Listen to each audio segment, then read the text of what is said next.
Merhabalar efendim, hepiniz hoş geldiniz. Öncelikle desteklerinizden, katkılarınızdan ve bizleri yalnız bırakmadığınız için her birinize ayrı ayrı çok teşekkür ediyoruz.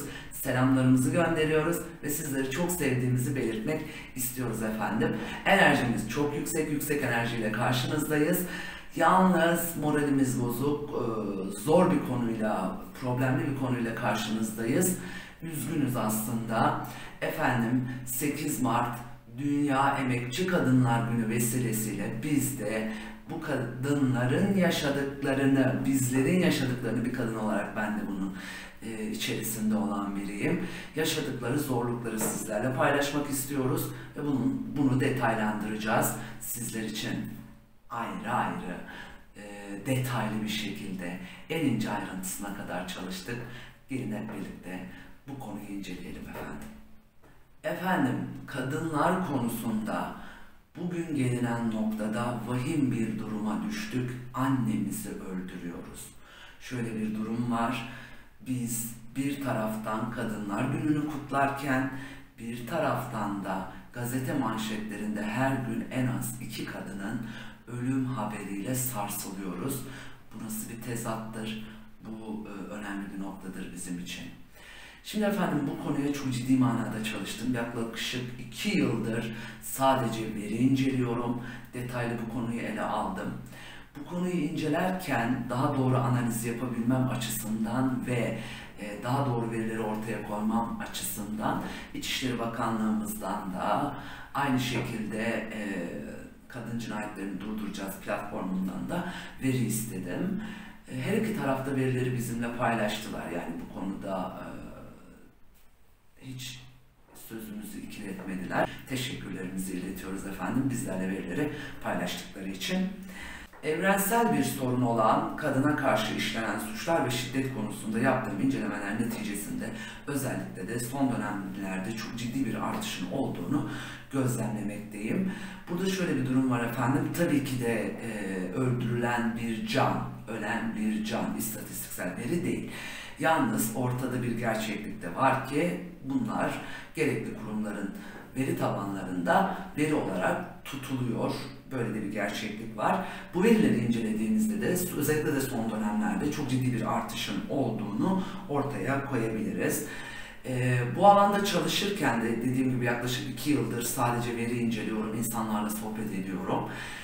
Bu sohbetler neticesinde her bir olay kendi içerisinde farklı. Her bir mağduriyetin mahiyeti farklı aslında.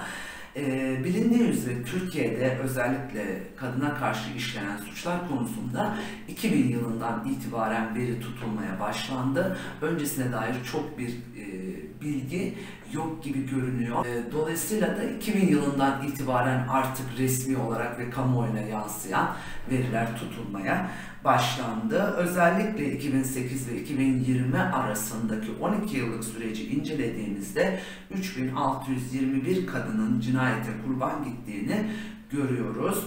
Kadınların %12'si bilinmeyen, tanımadığı, %30'u aile akraba tanıdık, %10'u eski eş, eski sevgili, %48'e eş ve sevgili tarafından öldürülüyor ki bunlar kayıt altına alınanlar. Peki ya kayıt altına alamadıklarımız, bilmediklerimiz neler oluyor? Bunlardan da bahsedeceğiz. Peki efendim bu artışın sebebi ne? Yani ne oluyor da kadın öldürülüyor? Bakın bu ölümler normal ölümler değil. Yani bir erkeğin bir erkeği öldürmesi gibi, bir kadının bir kadını öldürmesi gibi normal bir ölüm değil. Tanımadığı kadınları öldüren erkek sayısı çok az. Oransal olarak da bahsettiğim gibi. Burada başka bir şey var, bir handikap var, bir problem var. Neden kadın cinayeti diyoruz? Kadın cinayeti diyebilmemiz için ortada bir erkeğin bir kadına uyguladığı şiddetin olması gerekiyor. Yani güçlü olanın güçsüz olana uyguladığı ve cinsiyetinden kaynaklı uyguladığı bir şiddet türü bu aslında. Öte taraftan normal bir kadına da uygulamıyor. Yani dışarıdan bir kadına uygulanmıyor bu şiddet. Aile içerisinde var. Yani kadının genelde kocası tarafından, eşi tarafından, sevgilisi tarafından gördüğü bir şiddet var ki bu oranda %48. Yani ölen kadınların %48'i eşi ve sevgilisi tarafından öldürülüyor. Burada bir problem var efendim. Her şeyden önemlisi bir yerde yanlış yapıldı efendim. Bir yerde yanlış yaptık kadınların sorununu çözmeye çalışırken. Erkek niye öldürüyor? Kadın niye ölüyor? Bu nettoyu da alın. Niye ölüm oluyor? Yani ne oluyor da ölümler bu kadar artıyor? Önce bu soruları sormamız lazım efendim. Tarafgir olarak bu sorun çözülmüyor. Tarafgir olarak olmuyor bu iş. Öncelikle bize bir mütehassıs lazım. Bir uzman lazım. Bu sorun o mu, bu mu, şu mu, ne? Eğitimden başlayacağız efendim. Eğitimden başlayarak değerlendirmeye almak zorundayız. Her şeyden önce şimdiye kadar dinlediğim hiçbir kadın ya bu erkekler bizi neden öldürüyor, niye öldürüyor dediğini duymadım kadınların. O öldürüyor işte, yani öldürüyor. Bunun bir nedeni olamaz. Zalim ondan öldürüyor. Öyle değil efendim. O kadar basit değil. O iş öyle değil. Zalimi biz doğurduk ve biz büyüttük. Zalim bugün içimizde hangi bebek katil doğar? Altını çizelim. Zalimi biz doğurduk ve biz büyüttük. Bu önemli bir nokta. Bunun altını da çizmeden geçmek istemiyorum. Bir diğer önemli noktada bu soruyu sormaktan korkmayın efendim. Korkmayalım. Bu soruyu sormak kadını zan altında bırakmak anlamına gelmiyor. Bu soruyu sorduğumuzda daha henüz büyümeden, yayılmadan kanserli hücreyi tespit edip tedavi etmemiz anlamına geliyor. Dolayısıyla soralım efendim, ne oldu da annemizi öldürüyoruz? Çünkü bir kadın öldüren annesini öldürüyor aslında. Psikolojik olarak bunun da altını çizmeden geçmek istemiyorum. Bir şey var orada, ince bir şey. Daha 5 gün önce erkek çok seviyorum diyordu. Bugün ne oldu da en sevdiğini öldürüyorsun? O en sevdiğini öldürme noktasına nasıl geldin? Bizim bunu sormamız lazım. Ne değişti? Ne ara o sevgi nefrete dönüştü? Ki keza kadın kocası son raddeye gelene kadar ondan vazgeçmek istemiyor. Affetmek istiyor, düzelsin istiyor. Haklı da, kocasının yanında olması gereken ve fakat farklı nedenlerle olamayan kadınlar perişan oluyor toplumda. Bunları kendileri ifade ediyor. Kocasının yanında olması gereken kadın perişan oluyor, perişan ediliyor bir şekilde. Bizim amacımız bu noktada sorunu damardan tespit edip kadını ve erkeğin aile bütünlüğü içerisinde huzurlu bir şekilde yaşamalarını sağlamak olmalı önceliğimiz. Bu olmalı önceliğimiz. Koparmak değil, birleştirmek olmalı önceliğimiz. Üzerinde durmamız gereken bir diğer önemli noktada efendim, 2000 yılı itibariyle istatistiksel verileri tutulmaya başlanmadan önce kadına karşı işlenen suçlar yok muydu? Ya da vardı da acaba biz mi bilmiyorduk bunları? Bu noktada bundan 30-40 yıl evveliyatına baktığımızda ve incelediğimizde kadına karşı uygulanan suçlar kapsamında özellikle de fiziksel şiddet vakalarına rastlamaktayız. Yalnız hem bu kadar yaygın hem de mahiyeti bugünkü şekilde değildi. Bugün kadının maruz kaldığı şekilde değildi mahiyeti. Farklıydı. Yani bundan 30-40 yıl önce kadının gördüğü şiddet farklıydı. Bugün kadının gördüğü şiddet farklı. Diyeceksiniz ki şiddet şiddettir, farkı ne diyeceğinizi duyar gibiyim. Şöyle bir durum var, mahiyeti farklıydı. Yani geçmişte kadının maruz kaldığı şiddet probleminin türü, mahiyeti, uygulanma biçimleri farklıyken bugün çok daha farklı. Orada biraz daha kırsal yaşamdan gelen etkiler vardı. Burada kentsel yaşamın getirdiği bir etki var. Yani nitelik değiştirdi aslında kadına karşı şiddet. Hatta ve hatta şunu iddialı bir şekilde söyleyebilirim ki kadına karşı uygulanan şiddet geçmişten bugüne boyut ve mahiyet değiştirerek arttı.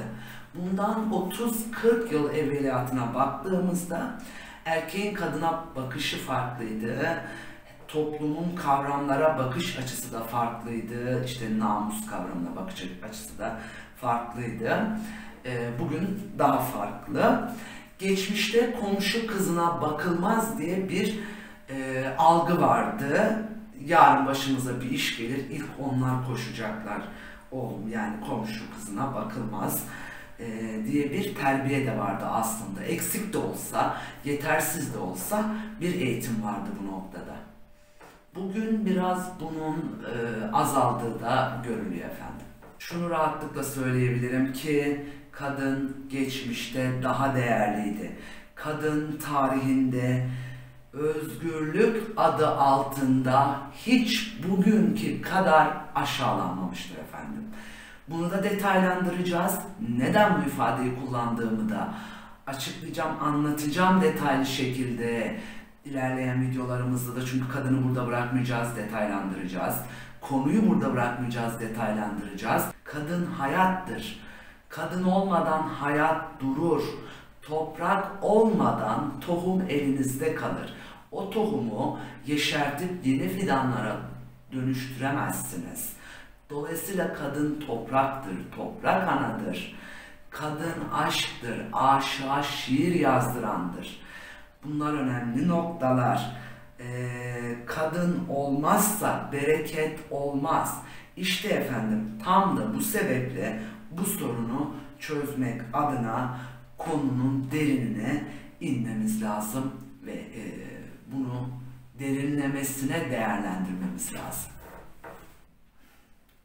Bu sorunu kadının en iyi yapabileceği işin annelik olduğunu iddia eden düşünce tarzı ve önüne arkasına, içeriğine bakmadan İstanbul Mutabakatı'nı uygulatacağız, katil iyi hal indirimi alıyor, hemen salıveriliyor şeklindeki bakış açılarıyla çözemeyiz efendim. Aksini büyütüyoruz. Dikkat ettiyseniz bu yapı içerisinde kadın cinayetleri aksine büyüyor. Böyle davranarak da kadını ya sev ya terk et handikapı içerisinde bırakıyoruz. Halbuki kadın kocasını terk etmeyi çok da istemiyor. Düzelsin istiyor. Bu önemli bir noktadır. Böyle davranarak aslında kadını bu kalıplaşmış iki görüş arasında tercih yapmaya zorluyoruz. Ya sev ya terk et. Toplumda 80 milyonuz. Bazı böyle bir düşünce de var. Toplumda yaygın bir düşünce bu. Toplumda 80 milyonuz. İçimizde her gün iki psikopat karısını öldürüyor. Ben öldürmüyorum diyor mesela. Bana dokunmayan yılan bin yaşasın. Düşüncesi de hakim. Şimdi bu üç düşünce tarzıyla bu sorun çözülmez. Bu düşünce yapısıyla sorunu çözemeyiz. Bizim çözüm odaklı olmayan bu üç düşünce tarzına da verilecek cevabımız var efendim. Onları da detaylandıracağız. Bizim amacımız çözüm odaklı olmalı. Önce bakış açımızı değiştirerek kalıplaşmış düşüncelerin dışına çıkmak zorundayız efendim. Bu sorunu ancak bu şekilde çözebiliriz. Şimdi burada özellikle altını çizmek istiyorum. Yani şu uygulansın, bu uygulanmasın, bu yapılsın, bu yapılmasın değil benim sorunum. Benim sorunum şu, ben şunu söylemeye çalışıyorum. Çözüm İstanbul Mutabakatı'nı uygulamaksa uygulayalım. Şayet çözüm 6284 sayılı kanunla çözülecekse onu uygulayalım. İslami değerler ve toplumsal değerlerle çözülecekse bu değerler üzerinden hareket edelim. Yalnız gözden kaçırılan önemli bir gerçeklik var ki çözüm bunlar değil efendim. Bunlar olsaydı şimdi çözülmüştü zaten. Bunu belirtelim. Daha önce İstanbul Mutabakatı başlıklı yazımda da belirttiğim gibi İstanbul Mutabakatı'nın tüm maddeleri kötüdür diyemem. Dersem bir kadın olarak önce kendime haksızlık etmiş olurum.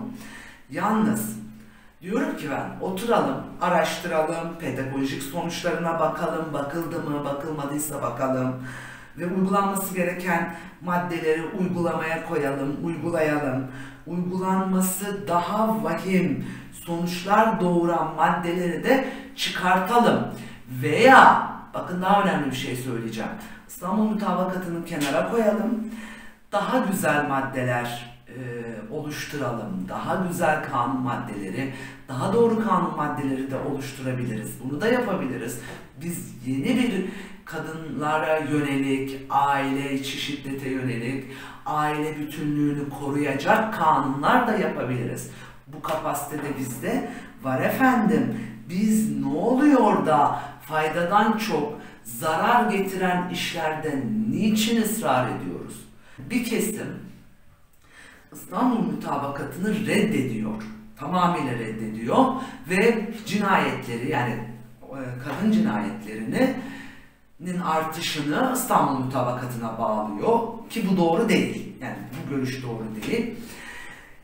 Bir tarafta da şöyle bir görüş hakim. İstanbul Mutabakatı uygulanmıyor. İstanbul Mutabakatı uygulanmadığı için kadın cinayetleri artıyor. Bu görüş de yanlış. İkisi de yanlış.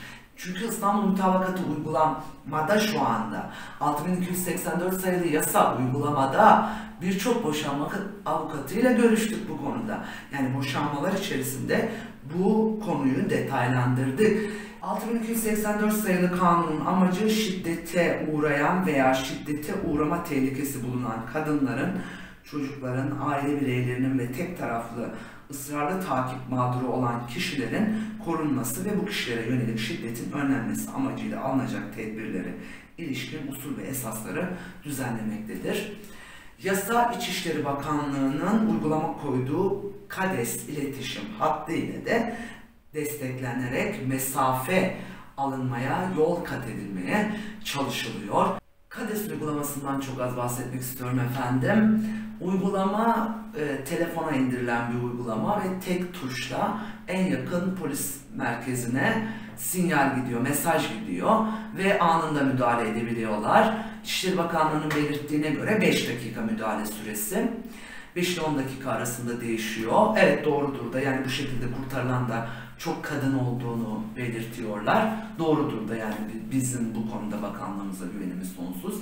Yalnız burada bir handikap var, bir çıkmaz var. O da şu: her gün aynı şeyi yaparak farklı sonuç almayı bekleyemeyiz. Çünkü kadını öldürmeyi kafasına koymuş, müebbet hapis yatmayı göze alan kocayı bu uygulamayla durdurmamız sanıldığı kadar kolay değil. Bakın efendim, toplumda şöyle de bir problem var. Sadece kadını öldürmeyi göze almıyor, müebbet hapsi göze alıyor, kendini de öldürmeyi göze alıyor. Bakın, birçok polis müdahaleye geldiği anda kendini öldüren erkekler de var. Ne oluyor orada yani? Ve bakın, şimdi bu uygulamalarla, bu 6284 sayılı yasa kapsamında ve bu uygulamalarla bu cinayetleri durdurmamız sanıldığı kadar kolay değil. Kafasına koymuş, yani orada bir kararlılık var. Kararlılıkla ben seni öldüreceğim diyen bir adam var. O nedenle diyorum ki her gün aynı şeyi yaparak farklı sonuç almayı bekleyemeyiz efendim. Anlık bir durum bu. Kolluk kuvvetlerinin 10 saniye gecikmesi bir canımıza daha mal oluyor. Düşünün, her bir kolluk kuvveti mensubu her gün bir kadın daha ölmesin, bir kişi daha katil olmasın diye özel bir çaba harcıyor. Nereye kadar efendim? Çünkü artıyor. Orada bir artış da var. Toplumda gelen bir artış da var. Bir buhran, bir bunalım da var. Nereye kadar buna yetişeceğiz? Kolluk kuvvetleri nereye kadar yetişecek efendim? her gün bildiğimiz en az 2 kadın öldürülüyor. Basına yansıyan bu da, yansımayanlar da var işin içerisinde. Kadın son anda kolluk kuvvetlerine haber verecek ve onlar da yetişecek. Çözüm bu değil efendim, bu çözüm değil. Bizim bu iş öldürülmeye nasıl geldi kısmına bakmamız lazım. Oraya bakmazsak kadınları öldürülmeye devam edecek. Her gün acımız tazelenecek. Bu önemli bir nokta. Acımız katlanarak artacak. Bizim bu noktaya bakmamız lazım. Buraları değerlendirmemiz lazım. Her şeyden önce çözüm odaklı bakış açıları geliştirebilirsek ölümleri engelleyebiliriz. Öncelikle eğitim ve anlayışımızın değişmesi lazım. Toplumun bütün kesimlerinin bir araya gelebileceği bir sempozyum veya kadın ve aileden sorumlu bakanlığın önderliğinde büyük çaplı katılımın sağlandığı bir divanın toplanması gerekiyor. Başka türlü bu iş olmayacak, başka türlü çözüm üretemeyeceğiz efendim. Bunu belirtmek istiyorum. Bu minvalde, bu bakış açısıyla konuyu burada bırakmayacağımızı özellikle belirtmek istiyorum. Konuyu her yönüyle değerlendirerek, her yönüyle ama eğitim, toplumsal sağlık, kadın psikolojisi, erkek psikolojisi, toplumsal sorunlar, ekonomi ve birçok faktör var. Bunun içerisinde cinsellik de var, bunları, psikolojik sebepleri de var. Bunları detaylandıracağız, açacağız. Bu konuyu burada bırakmayacağız. Bunun her yönüyle değerlendireceğiz. Sonuç alana kadar yazmaya ve sonuç alana kadar bu konuyu işlemeye, sonuç alana kadar bu konunun takipçisi olmaya devam edeceğim efendim. Bunun da sözünü siz değerli izleyicilerime veriyorum. Ben hepinize bu noktada çok teşekkür ediyorum. Hoş kalın, hoşça kalın, esen kalın efendim.